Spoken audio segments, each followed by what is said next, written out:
Hey, this is Earthly Angel. Today I'm exploring how trauma shapes us, not just emotionally, but spiritually and even scientifically. We're talking about the coping mechanisms we carry, the patterns we repeat, and most importantly, how we can heal. I think this is such an important topic because a lot of us don't realize that the way that we act as adults, the way we love, work, or even procrastinate often comes from wounds we picked up as kids. Trauma isn't just about big events.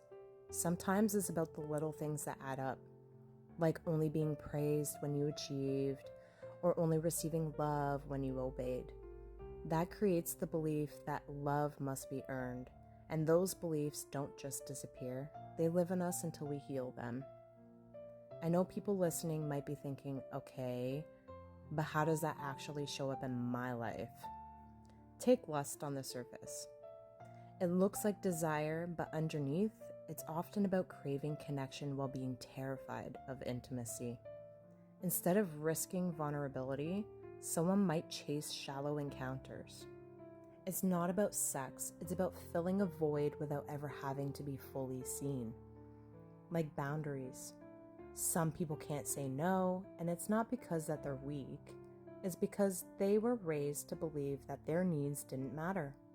They learned early on that the safest way to receive love was to please others. That leads to self-abandonment.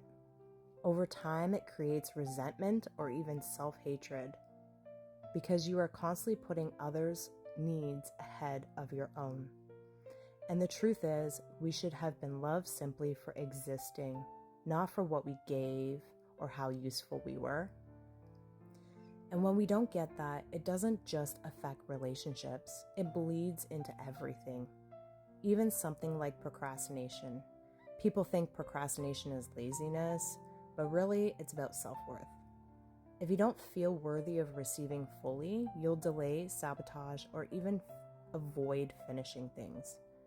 Some parts of you doesn't believe that you deserve the reward at the end.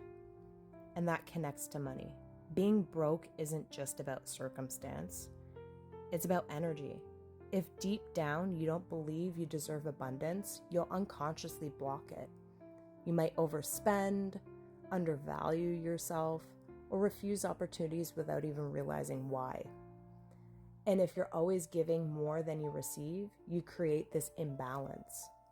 Spiritually, that blocks the flow of energy. Scientifically, it creates burnout and stress.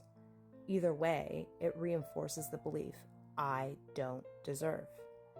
Think about your own life. Where are you giving so much more than you are receiving?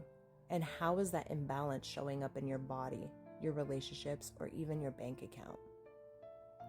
What you think and believe is what you end up living.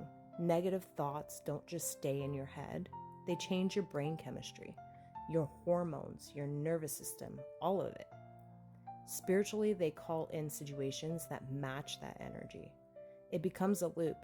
Your thoughts reinforce your reality, and your reality reinforces your thoughts until you break the cycle. And breaking that cycle means loving yourself unconditionally. It means reparenting your inner child, giving yourself the love and safety you didn't get when you were small. And when you do that, not only do you heal, you stop passing that wound on to the next generation, which is so important because our children shouldn't have to heal from us. Healing yourself is the most powerful legacy you can leave. When you choose to set boundaries, to receive abundance, to love yourself without condition, you are rewriting your story, and you are rewriting the story of those who came after you. So maybe as I close here, are a few reflection questions for you. Where are you still trying to earn love in your life? What parts of yourself do you keep hiding out of fear of rejection? And what would it look like if you offered yourself unconditional love starting today? Be gentle with your inner child. Love yourself as you should have been loved. That's where the real healing begins.